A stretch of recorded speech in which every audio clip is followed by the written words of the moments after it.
Hi, everybody. So, by now, we've been talking about our different criteria for listening to classical music. And we're going to drill down. You've probably already watched some of the video, but if you haven't, I'll kind of catch up. We're going to drill down into form. And specifically today, we're going to talk about rondo form.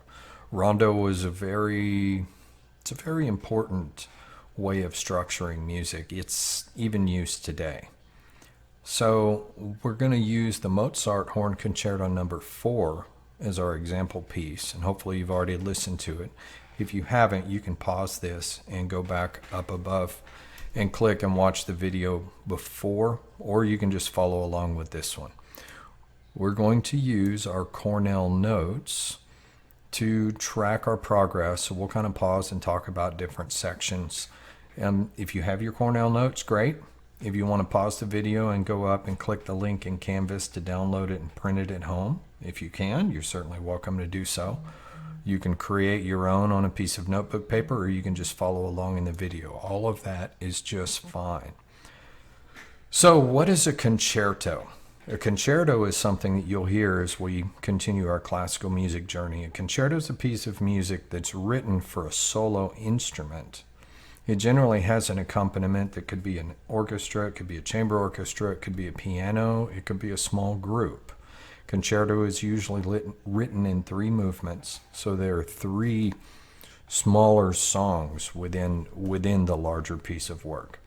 So the texture of what we're going to look at is that you have a solo French horn with a chamber orchestra behind in the accompaniment, and we'll see how Mozart would pass the theme from the horn to the orchestra and back and forth. An interesting thing to note about this particular piece, hunt music was very popular. So if you can imagine, like in an old movie where you get all the aristocrats getting on their horses and they go out on a fox hunt in the forest, that's kind of the feel of these hunt music pieces. And this rondo really emphasizes or really captures that feeling. So, without further ado, let's go ahead and start our piece.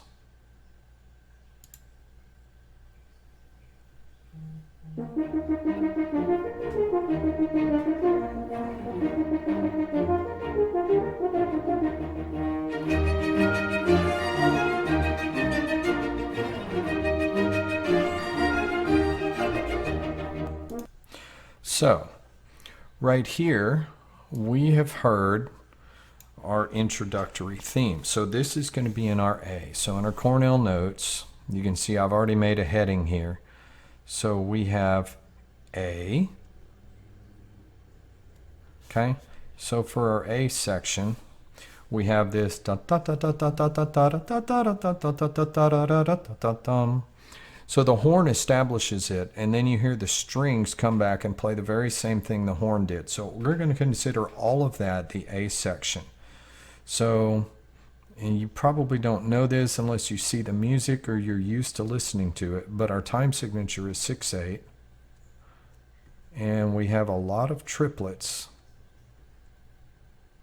Da, da, da, da, da, da. So it's a ton of triplets, right? I'm just going to draw a few of them here. You can write down if you want to try and create the rhythm yourself. So the horn plays. Then the orchestra plays.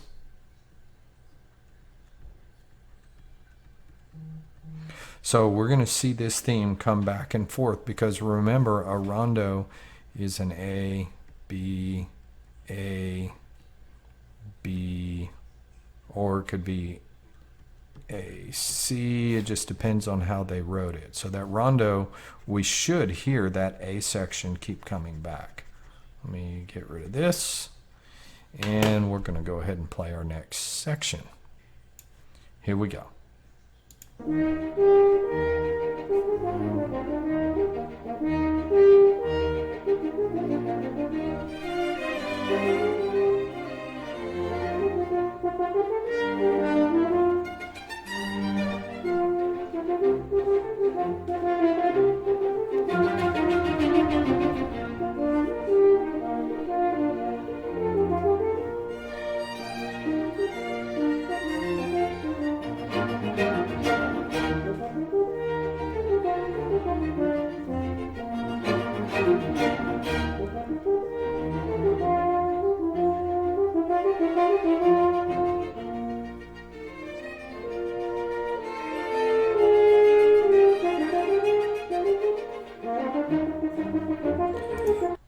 let's pause it there, and I'm going to back us up to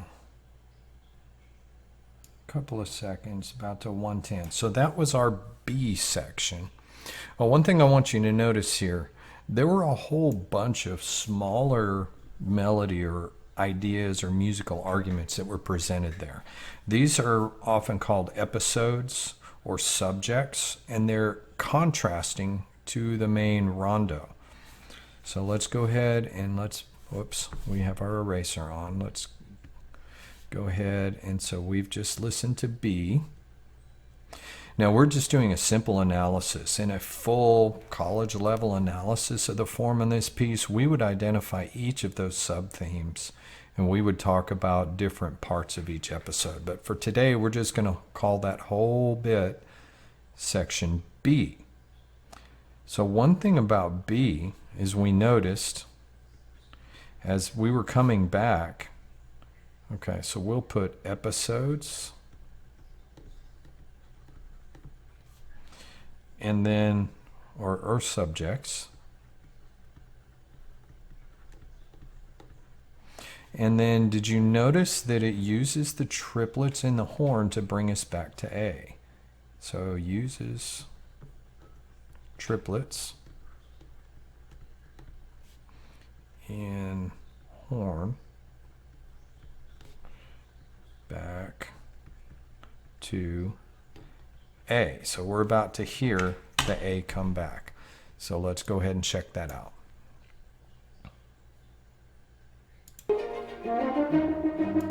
All right, I'm going to pull you back just so we look at how Mozart uses those triplets just to bring us back into that A. That should be far enough. Da da da dum.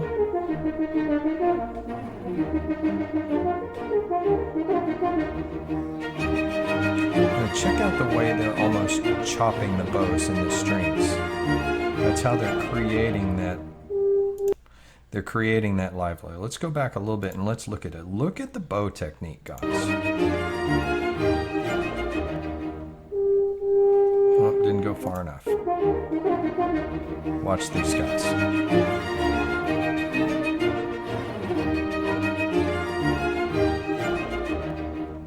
So they're almost chopping the bows. It's almost like they're throwing the bow on and off the string. So just an interesting point. So we did reestablish our A. So let's go back and update our analysis. So we have A again. Sorry for the handwriting. It's kind of hard to write on the computer screen. All right, so right now our structure is A, B, A. So let's listen to this next. The question is this going to be the same as B, or is he going to give us new episodes?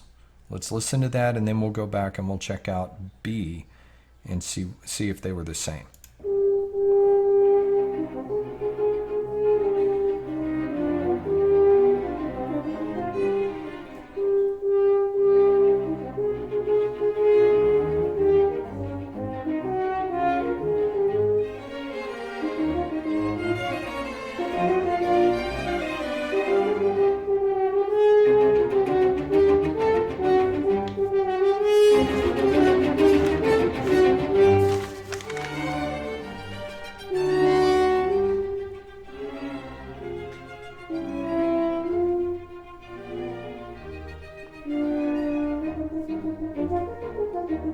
Okay, so right there he brought us back to A. And did you notice he didn't use triplets to bring us back to A? He used longer notes. But let's look at the beginning of that bit there. It was 124.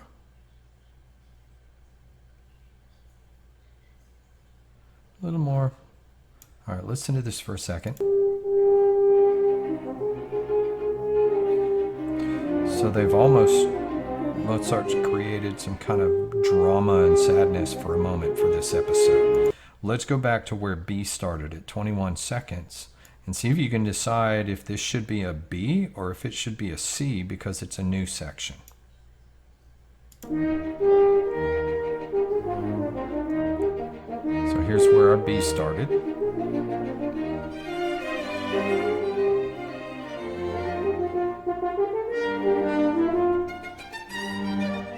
Okay, so B, we have that da da da da dum bum bum bum bum. It happens a lot during that B section. So now let's come back to C at 124. That's pretty close. And listen, and is this the same as B?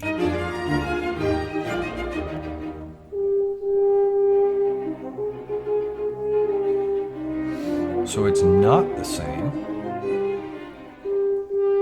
So that's got to be a C. You see how this works? So we're going to go ahead and we're going to update our page with a C. So in C, sad drama episode,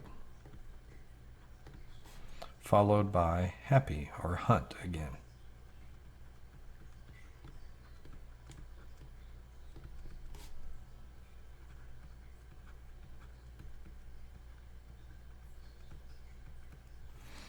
All right, I know. I drew outside the lines. Okay, so let's go to the end of C. And what we should hear in a rondo is that we should see the A come back. So C ended at roughly 2 minutes and 5 seconds. And we're halfway done with this, guys. This is the entire concerto only takes about 16 minutes if you watch all 3 movements. So let's go right there, 2:03. Let's see if A comes back.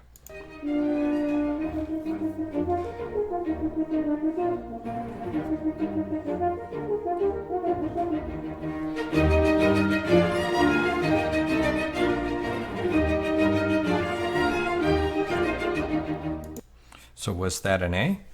I think it was. You probably already figured out. You may have already written it down.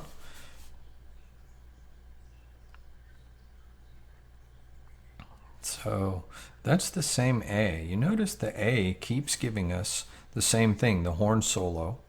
So we have those bars, and then the orchestra plays the very same thing. And keep your eye on those bows, guys. Look at the articulation or the way that they're creating the feeling by how they use their bows. All right, so we'll have something after this A. So we'll leave that there for now. Let's move this back over here, and let's listen to this next section. A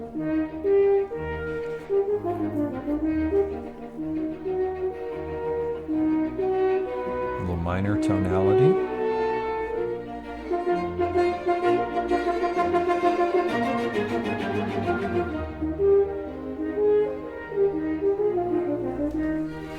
It almost kind of feels like we're galloping our horses through an open field, just enjoying the wind, doesn't it?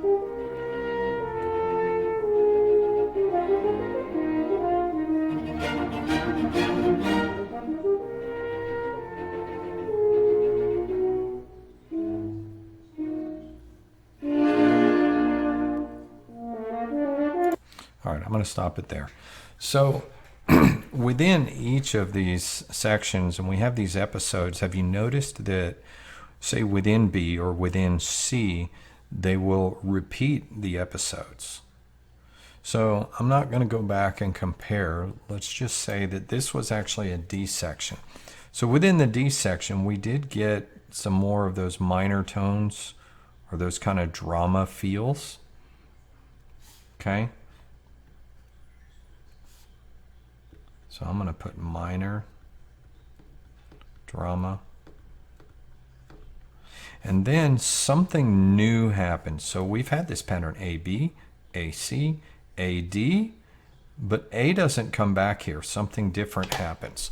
So let me bring us back to our video, and I want you to check that out. I'm going to rewind us a little bit, and I'm going to let this next thing play. This is something new that's being introduced.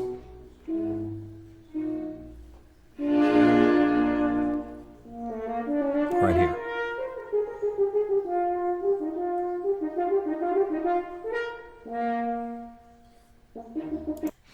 Okay, so I'm going to play that one more time just so you can hear it, because the orchestra drops out and leaves him by himself. Oh. go far enough.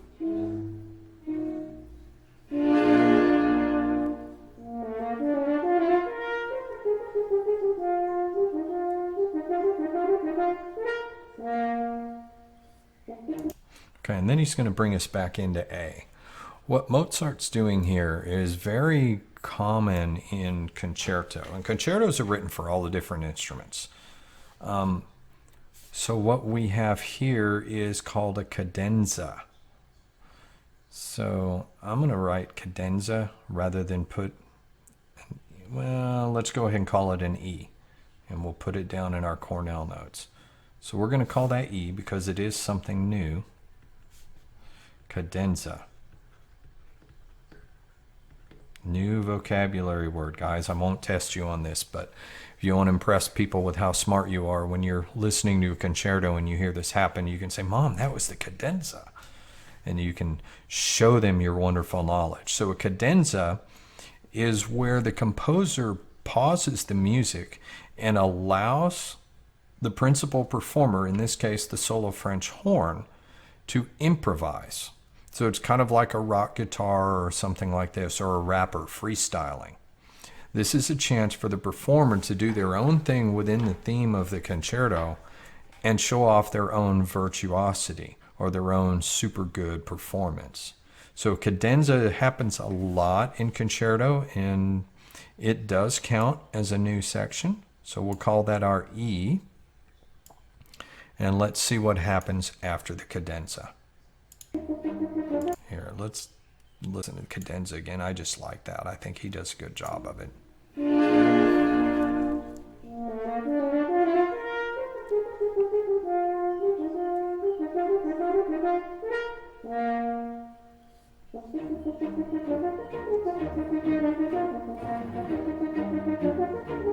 Look at the choppy bows. For my bass friends, look, you have both German and French bows in this orchestra.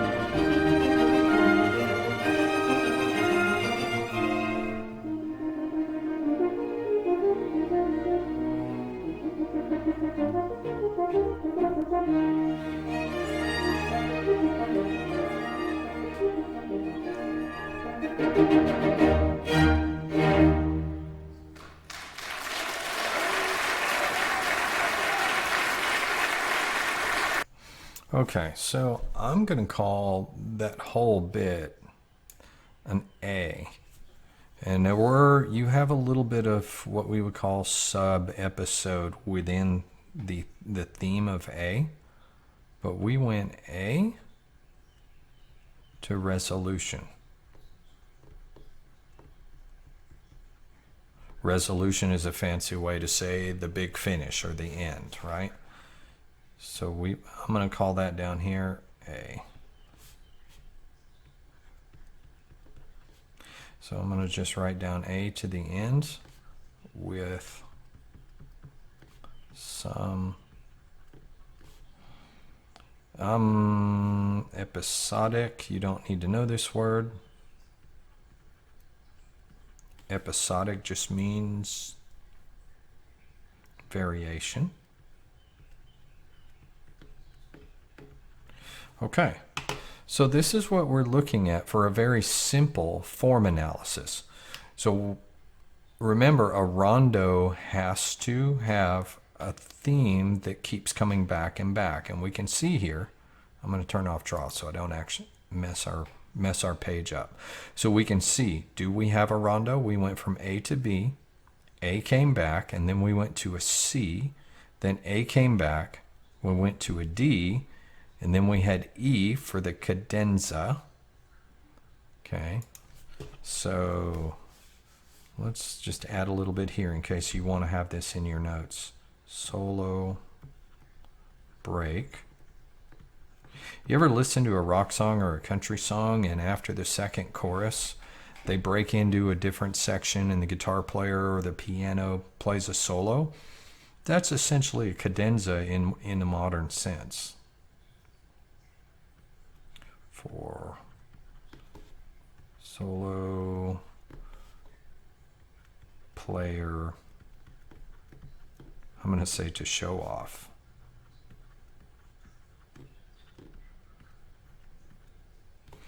Okay, so we did. We had A, B, A, C, A, D, E, A. So we broke the pattern with the cadenza. But this definitely qualifies us as to call this a rondo. So we've learned our rondo form, and now you should be able to recognize it. I would challenge you, go back and listen to the piece again on your own without me stopping and taking the notes. Go back and look at the original video and just take a blank piece of paper and write down the themes as it comes and see if you can do your own quick analysis. And then if you really want to be high speed, take the B section and listen to the B section and see if you can figure out how many episodes are in each of these subsections, the B, the C, and the D. So thanks for listening. Thanks for hanging out with me today, and go forth and do great things, guys.